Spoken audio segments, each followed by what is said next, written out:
अस्सलाम वालेकुम, क्या हाल सबका ठीक है। और welcome to C S S P M S with Umar Khwaja. अच्छा, आज की जो हमारी वीडियो है वो है हमारे ऐसे राइटिंग के ऊपर। ठीक है, ये मेरी फर्स्ट वीडियो होगी ऐसे राइटिंग के। इसके ऊपर मतलब इसके अलावा इंग्लिश ग्रामर की कुछ वीडियोस, पॉलिटिकल साइंस की सारे lecture series, paper 1 paper 2, Pakistan study की प्री पार्टीशन सारी हो चुकी है, सोशल वर्क का पेपर 1 सोशलाइजेशन की काफ़ी हद तक मेरा हो चुका था। ठीक है, उसके बाद मुझे कई लोगों के मैसेज आते हैं कि सर ये हमारी आउटलाइन एवेलुएट कर दें, या हमारा इंट्रोडक्शन चेक कर लें, या थीसिस स्टेटमेंट चेक कर लें, या डिफरेंट चीज़ें जो भी। ठीक है, तो उनकी इतनी मिस्टेक्स निकलती हैं, इतनी मिस्टेक्स निकलती हैं इवन के मतलब कि हर एक मुझे कल एक किसी ने मुझे सेंड किया है, ठीक है, कि फ़ीमेल ने। ठीक है, जब मैंने उसके आउटलाइन मतलब उसका इंट्रोडक्शन लिखा था कोरोना वायरस के ऊपर। ठीक है, मतलब ना कोई कोहेरेंस है, ना स्ट्रक्चर फॉलो किया हुआ है, इवन के टेंसेस ग्रामर की तो बात ही नहीं है ना। ठीक है, वो अगर वीडियो देख रहे होंगे तो सॉरी उनके लिए, बट ये दिस इज़ अ फैक्ट। तो उसके ऊपर मैंने सोचा कि चले मैं इस पर एक वीडियो बनाता हूँ, क्योंकि 1.5 ईयर मैंने इस पर लगाया है, ऐसे राइटिंग का मैं कर रहा हूँ। और सबसे ज़्यादा मेहनत जो मतलब कि होती है कि 6 to 7 एक सीरीज एस्पायरेंट की जो 60 to 70% जो मेहनत होती है वो सिर्फ ऐसे राइटिंग पे होती है। क्योंकि अगर ऐसे राइटिंग में उसको आउटलाइन का तरीका पड़ेगा, लिखना कैसे है, स्टेटमेंट्स कैसे बनानी है, ईडियम्स कोहेरेंस कहाँ से लेनी है, कंक्लूड कहाँ पे करना है, और वही चीज़ को हर पेपर के अंदर आउटलाइन कैसे बनानी है, इंट्रोडक्शन कैसे लिखना है, हर पेपर में वही सीन होता है। तो आज ही हमारी ऐसे राइटिंग है। अच्छा, अगर आप कहीं ऐसे राइटिंग की वीडियो देखें, ठीक है, नो डाउट वो बहुत अच्छा बताता है, सारे बहुत अच्छा बताते हैं। ठीक है, कुछ ना कुछ होता है, हर किसी का अलग मेथड होता है। ठीक है, और हर किसी मतलब कुछ ना कुछ बहुत अच्छी बातें भी होती हैं, और कुछ होती हैं मतलब कि लेट्स सपोज मैं अगर एक मेथड फॉलो करूँ, मैं दूसरे मेथड की बात करूँगा तो मुझे बोर लगेंगी। तो मेरे वीडियो बनाने का मकसद ये है कि मैं आपको सिर्फ पहले तो ये बताऊंगा ना कि ऐसे आएगा कैसे, तो आपने कौन सा ऐसे उठाना है, ठीक है, किस टाइप का ऐसे आपने उठाना है, शुरू कैसे करना है। अगर आपको ऐसे नहीं भी आता, लेट्स सपोज जैसे अब लास्ट टाइम आया था, जो ऐसे हमारे कोई मतलब का नहीं होता, हमने वहाँ पे खुद जनरेट करना होता है। 2020 के अंदर ऐसे आया था, प्रोमोटिंग टूरिज्म इन पाकिस्तान। ठीक है, चैलेंजेस एंड अपॉर्चुनिटीज़। ठीक है, अब उसने क्या बताया है, चैलेंजेस पूछे और अपॉर्चुनिटीज़ पूछे, और उसने ये बताया है कि प्रोमोटिंग टूरिज्म इन पाकिस्तान, ये होगी, उसने फ्रेज़ लगाई है प्रेजेंट पार्टिसिपल फ्रेज़। ठीक है, ये उसने प्रेजेंट पार्टिसिपल फ्रेज़ लगाई, इसका मतलब ये है कि तो पाकिस्तान में टूरिज़्म प्रमोट हो रहा है। ठीक है, ये हो रहा है। अब जब ये हो रहा है तो इसमें जो गवर्नमेंट ऑफ पाकिस्तान को क्या चैलेंजेस हैं, और गवर्नमेंट पाकिस्तान में जो प्रमोट हो रहा है इस पर गवर्नमेंट पाकिस्तान को या पाकिस्तान को अपॉर्चुनिटीज़ क्या मिलेंगी। ना उसने कॉज मांगे, ना उसने कोई ऐसी चीज़, ना उसने सजेशंस मांगे, ना कुछ। तो आपने इस चीज़ को लेकर चलना है। ठीक है, कई लोग मतलब कि अब एक आया हुआ था Pakistan and future of Kashmir. ठीक है, ये एक एनालिटिकल एनालिसिस था, ओपिनियन आपने देना था अपना एनालिसिस बताने से। ठीक है जी, ये डिवीजन वाला ऐसे था, इसमें कई टाइप ऑफ ऐसे होते हैं, वो मैं आपको बताऊंगा कौन सी अप्रोच, पॉलिटिकल इकोनॉमिकल आपने एक अप्रोच होनी थी, साइकोलॉजिकल अप्रोच यहाँ पे उठानी थी। ठीक है, कई होंगे वो सजेशन लिख रहे होंगे, कॉज ऐसे हुआ, इस वजह से हुआ। उसने बस ये पूछा कि फ्यूचर ऑफ कश्मीर है क्या, ना उसने पूछा कि अब क्या हो रहा है, ना उसने पूछा मतलब बताएं, लेकिन जो आपका मेन फोकस होना चाहिए वो आपका फ्यूचर ऑफ कश्मीर पे होना चाहिए। ठीक है, तो आपको इस तरह का मैं बताऊंगा कि आपने ऐसे अगर आप कोई उठाते हैं, कोई भी टॉपिक उठाते हैं, तो आपने उसको कैसे लेके चलना है। पहला काम किया है, दूसरा काम किया, तीसरा काम किया, आपने वो ऑर्डर फॉलो करना है। ठीक है, आउटलाइन के मैकेनिक्स क्या होते हैं, आउटलाइन कैसे बनानी है, क्योंकि आउटलाइन के 5 नंबर हैं। ठीक है, इंट्रोडक्शन के 10 मार्क्स हैं, कंक्लूजन के 5 नंबर हैं। ठीक है, और इसी से आगे कंक्लूडिंग में सारे कंटेंट के आगे 50 से 40% मार्क्स बनते हैं। अब लोग क्या करते हैं जी, हमने आउटलाइन बड़ी अच्छी लिख ली है, इंट्रोडक्शन ये लिख लिया, ये चीज़ें कर ली, अब हम पास हो जाएंगे। अभी जो लास्ट वीडियो में मैंने पॉलिटिकल सिस्टम बताया, उसने ये मैंने क्या बताया कि जो सिस्टम चीज़ है वो एक स्ट्रक्चरल फंक्शनल ऑर्गेनाइजेशन है। सबके अलग अलग फंक्शन है, लेकिन सब आपस में क्या इंटरडिपेंडेंट होते हैं। ठीक है, सारे फंक्शन अपने इंडिपेंडेंट है, और उनका मेन थीम क्या है कि जी हमने अपना कॉमन ऑब्जेक्टिव जो ऑब्जेक्टिव है हमने वो अचीव करना है। तो ऐसे का भी ऐसे सारे पार्ट्स बेशक उनके अलग अलग फंक्शन है, लेकिन सारे आपस में इंटरडिपेंडेंट है। एक चीज़ ख़राब होगी वो दूसरे को इफेक्ट करेगा, दूसरी ख़राब होगी वो तीसरे को इफेक्ट करेगा, हमारा ऐसे कैंसिल हो जाता है। ठीक है, तो इस बेस में मैंने कहा चले मैं आपको एक वीडियो ये बनाता हूँ और स्टार्ट करते हैं। ठीक है, आज लिटिल मैं इंट्रोडक्शन बताऊँगा, मैं ये नहीं बताऊँगा कि ऐसे में ये टाइप होती है, ऐसे करना है, ऐसे होगा तो ये होगा, ऐसे होगा तो ये होगा, ऐसे की डेफिनेशन ये है, ऐसे की टाइप्स ये हैं, ऐसे उस बंदे ने इस बारे में ऐसे में ये कहा था, 1956 से ये ट्रेंड फॉलो हो रहा है, मैं इस पर कोई बात नहीं करूँगा, क्योंकि ये सारे मुझे इरेलेवेंट लग, मैं भी आपके लिए वो आप पीछे पढ़ें, लेकिन मुझे ये चीज़ इरेलेवेंट लगती है। मैं ये करता हूँ कि जो सबसे पहले आता है मेरे पास पेपर में होते हैं 10 ऐसे। ठीक है, ये चलें पेपर की बात बाद में करते हैं, पहले ले आते हैं कि आपने कोई टॉपिक लिखना है। आप टॉपिक को क्या करेंगे, लेट्स सपोज एक टॉपिक है कि what are the hurdles in our way to becoming a and independent state, ये एक मेरे पास स्टेटमेंट है, मैं माइंड में भी ये स्टेटमेंट आई है, मैंने लगा दिया। ठीक है, तो अब उसने बोला व्हाट आर दी हर्डल्स, अब उसने हर्डल्स क्या है, ठीक है, क्या बनने में कि to becoming an independent state, independent state बनने में हमें हर्डल्स क्या है। इसका मतलब ये है कि अभी हम क्या है जी, डिपेंडेंट रहे हैं, प्रोसेस बन गया ना, अभी क्या हम डिपेंडेंट रहे हैं, अब हम इंडिपेंडेंट हो रहे हैं। ठीक है, पहले हम क्या थे जी, डिपेंडेंट थे। ठीक है, अब हम इंडिपेंडेंट हैं, तो इंडिपेंडेंट होते हुए क्या जी हमें क्या हर्डल है। सबसे तो इंडिपेंडेंट स्टेट कौन सी होती है, ये मैंने आपको पॉलिटिकल साइंस में, जिसमें सॉवरेंटी हो, ठीक है, अपने काम करने की सलाहियत हो, सारे के पास पावर हो, ठीक है, एक्सटर्नल सॉवरेंटी, इंटरनल सॉवरेंटी, मतलब ये सारी चीज़ें इसके अंदर आएंगी। ठीक है, अब उसको लेके कैसे चलना है, सबसे पहले मैं इंट्रोडक्शन दूंगा। इंट्रोडक्शन में ये बताऊंगा कि ये हर्डल्स हैं, ठीक है, इनकी वजह से ये हो रहा है और हम ऐसे काम कर सकते हैं। ये मेरी क्या होगी, अच्छी सी स्टेटमेंट होगी। मैं इन पे एक एक पॉइंट पे, एक एक चीज़ पे मैं डिटेल वीडियो बनाऊंगा। अभी मैं आपको जस्ट एक आउटलाइन बता रहा हूँ, एक समरी बता रहा हूँ कि हमने ऐसे में करना क्या है, ताकि आपको ये समझ आए कि मेरा मेथड क्या है ऐसे करने का। थ्री स्टेटमेंट, उसके बाद मैं क्या बताऊंगा, ये मेरा इंट्रोडक्शन हो गया। उसके बाद जो सेकंड स्टेप होता है वो होता है हमारा नेक पोर्शन। नेक पोर्शन में मैं ये बताऊंगा कि इंडिपेंडेंट स्टेट होती क्या है। ठीक है, डिपेंडेंट और इंडिपेंडेंट में फ़र्क किया, क्या एक्सपेक्ट्स होते हैं एक स्टेट में जिससे वो एक इंडिपेंडेंट स्टेट समझी जाती है, डेफिनेशन होगी उसकी, सिग्निफिकेंस उसकी, इंडिपेंडेंट स्टेट की क्या सिग्निफिकेंस है, करंट सिनेरियो जो पाकिस्तान का वो क्या चल रहा है। ठीक है, थोड़ा सा हिस्ट्री बता दूंगा, हिस्ट्री में ही चल रहा है। ये हमारा एक नेक पोर्शन होता है जो मेरा हार्डली 2 सफ़ों का होगा, मतलब कि हार्डली मेरे 2 से 3 पैराग्राफ का होगा बस। मैंने इसमें डिटेल नहीं लिखी क्योंकि उसने मेरे से डिटेल मांगी नहीं है, उसने मेरे से सिर्फ हर्डल्स मांगे। ठीक है, अब मैं नेक्स्ट जो बनाऊंगा वो मैं बनाऊंगा अपने एक्सपेक्ट्स की, या मैं अपने बताऊंगा सीधा मैं जाऊंगा अपने हर्डल्स पे। मेरा ये हो गया ब्लॉक 2। अब मैं इसमें नहीं, मैं अपने एक ब्लॉक में 12-13 आउटलाइंस लिख दूँ, हेडलाइन लिख दूँ या हेडिंग्स लिख दूँ, इससे ये होता है, इससे ये होता है, ऐसे होता है, ऐसे होता है, ये वो नहीं।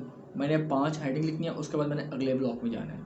ठीक है, उस 5 हेडिंग्स में मैं ये बताऊंगा, मैंने फ्रेज़ बनानी है और ऐसी फ्रेज़ बनानी है कि मेरा उस पर हर्डल भी आ जाए और हर्डल से क्या इफेक्ट हो रहा है, ताकि मुझे अलग से बात समझानी ना पड़े एग्जामिनर को कि हर्डल्स ये हैं। अब होगी हर्डल्स तो ये बता रहा है, लेकिन इसका इफेक्ट क्या हुआ है। हर्डल्स तो मैं ये भी कह सकता हूँ ये मसला है, ये मसला है, ये मतलब उसका इफेक्ट क्या हुआ है, वो मैं एक कैजुअल नेक्सिस के तौर पर या इस पर करके मैं उसमें ये बताऊँगा कि जी मेरा ये फ्रेज़ की फॉर्म में कि ये काम हो रहा है, इसका ये इफेक्ट पड़ रहा है, ये काम हो रहा है, इसका ये इफेक्ट पड़ रहा है। अब ये नहीं कि इसका काम हो रहा है मेरी सोसाइटी पे इफेक्ट पड़ रहा है, ये काम हो रहा है इससे मेरी सोसाइटी ट्रिगर हो रही है। कल मुझे एक लड़के ने सेंड किया कि ये चीज़ है, इससे मेरी सोसाइटी डिस्टर्ब हो रही है, इससे ये हमारी सोसाइटी ट्रिगर हो रही है, इससे हमारी सोसाइटी इम्पैक्ट हो रही है, इस पर ये जो सोसाइटी है वो हैम्पर हो रही है। रिपीटिशन तो लानी नहीं है ना। इवन कि अब मैं किसी से बात भी करता हूँ ना, तो वो एक बात तो मैंने कहा यार रिपीटिशन ना कर, मतलब इतना वो बंदे के अंदर, हमारे अंदर क्या होता है, एम्बेड हो जाता है ऐसे करते हुए। क्या वो हर्डल्स होंगी 5 है, उसके बाद मैं नेक्स्ट ब्लॉक बनाऊंगा। अब नेक्स्ट ब्लॉक मैंने लेके कैसे चलना है, हर्डल्स मैं बताऊंगा कि नेशनल लेवल पे हमारी क्या हर्डल्स हैं। ठीक है, हम एक डेवलपमेंट नेशनल लेवल पे क्या बनते हैं, फिर इंटरनेशनल लेवल पे मेरी क्या हर्डल्स हैं, मेरी मतलब कि एक कोहेरेंस, एक प्रेजेंटेशन अच्छी हुई, एक मेरी कोहेरेंस हुई, एक दूसरों से अलग हो गया, दूसरा मेरे अलग अलग ब्लॉक में 5 हेडिंग्स बन गई जिसमें मेरी 10 हेडिंग आ गई। वो मैं एक में 10 हेडिंग लिखता तो ये ट्रेंड पुराना हो गया। मैंने 2 अलग अलग लगाई, उसके अंदर मैंने 5-5 या 4-4 या 6-6 मैंने उसके अंदर हेडिंग्स लिखी। ठीक है, उसके बाद मैं ये मेरी हर्डल्स होगी। ठीक है, अब उसने मेरे से इंडिपेंडेंट स्टेट के बारे में बात की, इंडिपेंडेंट स्टेट की मैंने बात करी, मैंने हर्डल्स की बात कर दी। ठीक है, अब क्या है जी, उसने मेरे से सजेशंस मांगी नहीं है। अब इसके 2-3 मेथड हैं। एक ये है कि मैं वहीं पे कंक्लूड करूँ, कंक्लूड करने के बाद मैं एक कमेंट में अपने सारे सजेशन दूँ, एक तो ये अप्रोच है। एक ये है कि मैं सजेशन देता हूँ, 4-5 सजेशन दे के आगे अपने कंक्लूड करता हूँ, एक ये अप्रोच है। ठीक है, वो आपकी मर्ज़ी होती है। जो मेरे टीचर्स कहते हैं कि जो अगर आपने उसने सजेशंस नहीं मांगी, ठीक है, लेकिन आप फिर भी सजेशन दे रहे हो, लेकिन उस पर ज़्यादा मतलब अपने आप को ये ना करो कि यार ये ख़राब होगा तो ख़राब हो जाएगी, ये ख़राब हो जाएगी, नहीं। आपका जो मेन चीज़ है वो उसने हर्डल्स मांगी हैं, एग्जामिनर को हर्डल्स चाहिए, तो हर्डल्स से क्या हो रहा है वो ये चाहिए उसको। ठीक है, वो उसको देखेगा। आपने सजेशन दी हैं, सब कुछ दिया, लेकिन उसको इतना ना करें कि मतलब कि मेरी 10 आउटलाइन, जो मेरी 10 हेडिंग है, तकरीबन 15-16 हेडिंग मेरी ऐसे की है और बाकी आगे मैं 12 हेडिंग और बनाता हूँ सजेशंस की। नहीं, मैं 3-4 हेडिंग सजेशन दूंगा अच्छी सी, जिससे क्या होगा, मतलब मेरा फूड ऑफ थॉट होगा, उसके बाद मैं कंक्लूड कर दूंगा, या मैं वहीं पे कंक्लूड कर दूंगा। नीचे कमेंट में मैं एक कमेंट की मैं लगाऊंगा, उसके अंदर मैं आगे सजेशन दूंगा कि ऐसा भी होना चाहिए, ऐसे भी नहीं, मैं उसमें फूड ऑफ थॉट दे दूँगा। इस तरह की अप्रोचेज़ है। ये हो गया हमारी आउटलाइन। उसके बाद जब इंट्रोडक्शन आता है, अब इंट्रोडक्शन के जो पुराने टर्म्स हैं जी, कोटेशन से शुरू करते हैं। करें शुरू, लेकिन ये पुराना ट्रेंड हो गया, हर बंदा कोटेशन शुरू कर रहा है। आपको दूसरों से क्या करना है, अलग होना है। आपको मतलब ऐसा होना चाहिए कि आपका इंट्रोडक्शन, आपका कंक्लूजन, क्योंकि मेरे टीचर्स ये कहते हैं, ठीक है, सरवकार साहब जो मेरे टीचर हैं, बहुत ऑनरेबल टीचर है मेरे, वो ये कहते हैं कि अक्सर ऐसे होता है कि क्योंकि उसके बाद एक ऐसे नहीं होता, उसके बाद कई ज़्यादा ऐसे होते हैं, ठीक है, बंडल्स और बंडल्स उसके पड़े होते हैं, ठीक है। तो वो मोस्टली क्या पहले चेक करता है कि इसने आउटलाइन, इसका इंट्रोडक्शन से कंक्लूजन किया है, उसको वहीं से पता चल जाता है कि ये बच्चा पास होने वाला है, ये फेल होने वाला है। तो आप इन चीज़ों को पहले अच्छा करें कि आपके आउटलाइन वो देखें, मैकेनिक्स पूरे हैं, कोहेरेंस पूरी है, जो चीज़ मैंने मांगी उसने वही चीज़ बताई है, फ्रेजेस फॉर्म में उसने दी है बड़े ही प्यारे मैकेनिक्स के साथ, ग्रामर की कोई मिस्टेक्स नहीं है उसने आउटलाइन के अंदर। कुछ लोग होते हैं वो आउटलाइन में थीसिस स्टेटमेंट भी लिखते हैं, मैं नहीं लिखता हूँ, ठीक है, मुझे अच्छा नहीं लगता। मैंने कहा यार आगे थीसिस स्टेटमेंट मैंने देनी है, क्योंकि मेरी थीसिस को थोड़ी सी लंबी होती है, तो वो मैं आउटलाइन के अंदर थीसिस स्टेट दूँगा, मुझे नहीं अच्छा लगता। ये लोग फॉलो करते हैं, ट्रेंड फॉलो करें, हर किसी की अपनी मर्जी होती है। उसके वजह मेरा इंट्रोडक्शन आएगा, इंट्रोडक्शन शुरू कर देंगे जी। अब कल मुझे किसी ने सेंड किया इंट्रोडक्शन कि जी मतलब कि corona virus is officially called a कोविड-19, ठीक है, जो क्या कर रही है, सोसाइटी को हार्म कर रही है। यार कोरोना के पहले तो ये है कि नोवल एन कोविड-19 का मतलब ये होता है नोवल कोरोना वायरस, उसको ऑफिशियली एन कोविड-19 ही कहते हैं। रिपीटिशन नहीं लानी, और इस तरह से इंट्रोडक्शन कभी, ये हमारा नेक पोर्शन में आता है, इंट्रोडक्शन कभी ऐसे शुरू नहीं करना। इंट्रोडक्शन हमारा जो पहला स्टेटमेंट होती है, दूसरी स्टेटमेंट होती है, ये हमारे होते हैं स्टार्टर्स, उसके बाद हमारी आती है थीसिस स्टेटमेंट, उसके बाद हमारे आती हैं थ्योरी बिल्डिंग लाइंस, उसके बाद होती है हमारे ब्रीफ। अब जो मेरी हर्डल्स होगी, मैं उनको एक ब्रीफ फॉर्म में, एक एक पॉइंट में, एक एक लाइन के अंदर मैं 4-5 लाइनें 6 लाइनों में मैं उसको ब्रीफ बता दूंगा कि मैंने अपने आगे ऐसे में ये चीज़ बतानी है, रिपीटिशन नहीं लानी। उसको पता चल जाएगा कि इंट्रोडक्शन ये थीसिस स्टेटमेंट से मेरा पता चल जाएगा 50-60% के मेरा ऐसे। उसके बाद जो मेरा ब्रीफ हर्डल्स पढ़ेगा, इसने अपनी हर्डल्स ये बताई हैं, उसके बाद वो कंक्लूजन पढ़ेगा, अच्छा जी इसने अपनी कंक्लूड ऐसे ऐसे किया, ऐसे ऐसे किया, और ये इस तरह से किया, ठीक है। उसको वहीं से पता चल जाएगा कि इस बच्चे में कुछ है, ये इस बच्चे में कुछ नहीं है। फिर वो अंदर जब पढ़ेगा, फिर वो अंदर वाली चीज़ें कंटेंट ढूंढेगा, ठीक है, ग्रामर मिस्टेक्स ढूंढेगा, ठीक है, क्योंकि उसकी outline, introduction, conclusion, layout, structure उसको पता चल जाएगा कि इस बच्चे ने क्या किया है। फिर वो आगे से कंटेंट देखेगा, बच्चे का कंटेंट कैसा है, ठीक है। और वहाँ पे स्पेलिंग मिस्टेक्स सबसे ज़्यादा चेक करते हैं, ग्रामर मिस्टेक्स, स्पेलिंग मिस्टेक्स और कंटेंट। इन अगर मेरी ग्रामर मिस्टेक्स और स्पेलिंग मिस्टेक्स नहीं है, ठीक है, और ये नहीं होनी चाहिए, अल्लाह करे, मतलब मैं दुआएं करता हूँ कि अल्लाह ताला जो मैं ऐसे देता हूँ, अल्लाह करे उसमें बाकी गलतियाँ हो जाएँ, ग्रामर की और स्पेलिंग की मिस्टेक्स ना हो, क्योंकि ये पूरा ही English English English and English. CSS is always, मतलब कि कैसे कह सकते हैं कि जो इंग्लिश है वो CSS की माँ है, ठीक है, CSS का बाप है, CSS की माँ है, इसके बगैर CSS कुछ नहीं है इंग्लिश के बगैर, ठीक है। तो वो जब मेरी ग्रामर मिस्टेक्स नहीं है, मेरा स्ट्रक्चर फॉलो किया हुआ है, अगर मेरा कंटेंट नहीं भी अच्छा ना, वो मुझे 45, 50 या 40 दे के पास कर देगा, वो हो जाता है कंटेंट। उससे कहता है जी इसको इन चीज़ों का पता है, जारी बात है, 16-17 पेजेस मैंने लिखे हैं, कुछ तो मेरा कंटेंट का पता ही है ना। अगर मुझे इतना अच्छा नहीं आता, मतलब अगर मैंने रेफरेंस के, तो अगर मैंने रेफरेंसेस दिए हैं, तो आप जो ऐसे टॉपर होते हैं उनकी सारी चीज़ें पक्की होती हैं, वो 65 तक नंबर लेते हैं, ठीक है। अगर मेरा कंटेंट नहीं अच्छा, लेकिन मैंने इंग्लिश ग्रामर पे इतनी मेहनत की है, और बाकी सब मेरे स्ट्रक्चर फॉलो करके मैं मैकेनिक्स का लेके आ रहा हूँ, वो खुश हुआ है, तो वो कंटेंट अगर नहीं भी हो, वो मुझे फिर भी पास कर देगा। आपने देखा 40 मार्क्स, ये, और मैं अपना बताता हूँ, मैंने 2019 के अंदर ऐसे दिया था, ऐसे मैंने पेपर्स दिए थे जिसमें मैं सिर्फ और सिर्फ ऐसे में, ओवरऑल मेरे नंबर कम थे, ठीक है, मतलब मैं हार्डली, क्योंकि मेरी फर्स्ट अटैम्प्ट थी, और आप ये समझ लें, मैं यहाँ पे अपने आप को ये नहीं कहता कि मैं ऐसा था, मैं मतलब कि मुझे एक तो मतलब 3 महीने की तैयारी में क्रैमिंग करके मैंने पेपर दिए थे।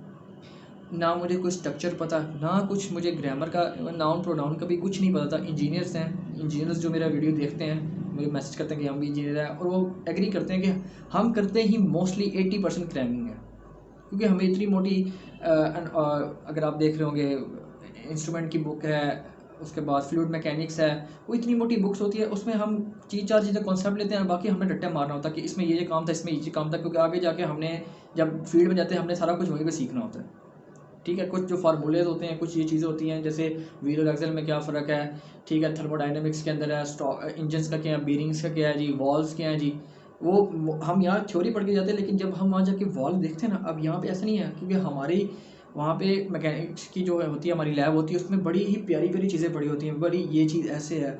हम इंडस्ट्री में जाते हैं, वो रद्दी के भाव पड़ी होती हैं, ठीक है, तो उसमें हमने चीज़ सीखनी होती है। तो ये चीज़ें जब हम इस फील्ड से निकलते हैं ना, हर बंदा क्रैमिंग होता है, तो हमने इस चीज़ को सीखना है, हमने कॉन्सेप्ट लेने हैं, क्रैमिंग को ख़त्म करना है, ठीक है। मैंने फुल क्रैमिंग करके पेपर दिए थे, बात कहीं और चलेगी, ठीक है। लेकिन मैंने ऐसे में फिर भी 34 मार्क्स लिए थे, ठीक है। क्योंकि मेरा ना चले ठीक है, टेंसेज मेरी फ्लावरी इंग्लिश से चले वो कुछ थोड़ा बहुत हो ही गया होगा, क्योंकि ऐसे मेरे मतलब का आया था, कंटेंट मेरा अच्छा था। अब ये मैं ये बता रहा हूँ, कंटेंट मुझे आता था। New war front line economic zone, new war front कौन इकोनॉमिक वॉर फ्रंट है, हाइब्रिड वॉर, सब बड़ा ही उसका चल रहा था पाकिस्तान पॉलिटिको पे, कोई पता नहीं कितने आ रहे थे, आर्टिफिशियल इंटेलिजेंस, क्लाइमेट, मतलब उसको सी पैक से रिलेट करके, पाकिस्तान से रिलेट करके, इंडिया से रिलेट करके, यूएस चाइना से रिलेट करके, मैं बड़ा ही लेवल का ऐसे लेके आया था, ठीक है। लेकिन मेरा स्ट्रक्चर फॉलो नहीं था, मैं कहीं भी बात कोहेरेंस नहीं थी, एक वाली बात यहाँ की बात वहाँ उठा जाता था, वहाँ की बात यहाँ उठा जाता था, प्रोविंसेस में ले गया, प्रोविंस इसकी वजह से क्या होता है, हाइब्रिड वॉर से क्या होता है जी, डिफरेंट ले गया कि हाइब्रिड वॉर से प्रोविंशियल जो होती है कॉन्फ्लिक्ट्स वो पैदा हो जाते हैं, और वो उसकी क्या क्या फॉलोइंग है, उसको मैंने एग्जांपल्स दी। मतलब कंटेंट मेरे पास बहुत था। मैंने इवन के बगैर स्ट्रक्चर के बगैर के मैंने 18 पेजेस लिखे, तो हर पेज में मैं 2 पैराग्राफ लिखता था, छोटे छोटे करके। पता नहीं मुझे कहीं से पढ़ लेता कि एक पेज पे आपके 2 पैराग्राफ होने चाहिए, ज़रूरी नहीं होता। तो ऐसे फिर भी उस समय 34 मुझे पास नहीं किया, हालांकि कंटेंट मैं कहता हूँ मैंने बहुत अच्छा लिखा था, ठीक है। एक एग्जाम्पल लिखी थी, क्योंकि मैंने सिर्फ किए ही 2 ऐसे थे जिसमें एक हाइब्रिड वॉर के ऊपर था। लेकिन क्या था, इंग्लिश बकवास, ग्रामर बकवास, लैंग्वेज के साथ कोई स्ट्रक्चर फॉलो नहीं है, कोई मैकेनिक्स फॉलो नहीं है, कोई ट्रेंड फॉलो नहीं है कि मैंने बॉडी स्टेटमेंट्स कैसे बनानी है, कोई सीक्वेंस फॉलो नहीं था, तो मैं फेल था, ठीक है। तो फिर वहाँ से मैंने ये हिसाब लगाया, घर आके जब मेरा रिजल्ट आया तब मैंने हिसाब लगाया कि आपको इंग्लिश लैंग्वेज, तब मैंने फिर फुल मेहनत की। अब 2020 के अंदर मैंने सारे मैकेनिक्स फॉलो किए हैं, सारा कुछ फॉलो किया है, लेकिन ऐसे अब मतलब का नहीं था। लेकिन वो एक टूरिज़्म का पता ही होता है कि ये वही हर्डल होते हैं जो सबके हर्डल होते हैं, ठीक है। कुछ 3-4 हर्डल्स तो कॉमन है ना, तो वहाँ पे ब्रेनस्टॉर्मिंग करके, ब्रेनस्टॉर्मिंग हाँ एक और चीज़ है, ब्रेनस्टॉर्मिंग मैं आपको बताऊँगा कैसे करनी है। तो उसके ऊपर क्या करके मैंने एक बड़ा ही प्यारी सी आउटलाइन करके, फुल ट्रेंड फॉलो करके, थीसिस स्टेटमेंट 2019 के अंदर मुझे यही पता था कि थीसिस स्टेटमेंट होती क्या है, नाम पे भी फेमिलियर नहीं था, मैं गवर्नमेंट का कोई थीसिस स्टेटमेंट कोई चीज़ होती है। लेकिन 2020 के अंदर हर चीज़ फॉलो करके quotations, thesis statement, conclusion, introduction मैंने बड़े लेवल के लिखा है। Now I am pretty confident, मतलब कि मैं पास, मतलब कि मैं क्लियर कर जाऊँगा अगर हार्ड लक ना हो, बैड लक ना हो, ठीक है। अगर बैड लक नहीं होगी तो इंशाल्लाह बाकी सारे पेपर तो मेरे बहुत लेवल के हैं, क्योंकि ये ऐसे क्या, ये हमारी नमाज है, नमाज की तरह है। क़यामत के दिन अगर हमारी नमाज निकल आई, पूरी निकल आई, तो हमारे बाकी सारे जो अमाल हैं वो पूरे निकल जाएंगे। इसी तरह सीएस में अगर आपका ऐसे सही निकल आया ना, और कुछ होता है, कोई बैड लक होती है प्रेसी की और इस्लामियात की, ठीक है, वो एक बैड लक होती है। अदरवाइज जिसका ऐसे पास होता है ना, उसके सारे पास होते हैं, ठीक है। कुछ मतलब कि आपने अगर देखा हो ना, अगर 400 बच्चा है जिसके सबके 400 बच्चों के ऐसे पास हुए हैं, तो उसमें चंद होंगे जिनका कोई ऑप्शन रह गया है, या जिनके 600 नंबर नहीं बने, ठीक है, या इनका प्रेस ही फेल हो गया। इस तरह की कुछ हार्ड लक्स ना हो, लेकिन अगर ऐसे पास है तो हमारे सारे सब्जेक्ट पास होते हैं, ठीक है। एक बात, दूसरी बात ये है कि अगर ये नहीं कि हमने सिर्फ सारा टाइम ऐसे पे लगाना, हमने बाकी सब्जेक्ट्स भी करने हैं, बाकी सब्जेक्ट करके करके लेकिन सबसे पहले हमने क्या करना है, इंग्लिश करनी है, ठीक है। इंग्लिश के मैं कुछ वीडियोस दे रहा हूँ साथ साथ, अब मैं क्या करूँगा, दोनों को कंबाइन करके चलूँगा, ठीक है। चैनल को सब्सक्राइब कर लीजिएगा, क्योंकि आगे मैंने इस पर बहुत वीडियो, तकरीबन 40 से 50 वीडियोस मेरी बनेगी। अपना बहुत सा ख्याल रखिएगा, चैनल को सब्सक्राइब कर लीजिएगा। अल्लाह हाफिज़।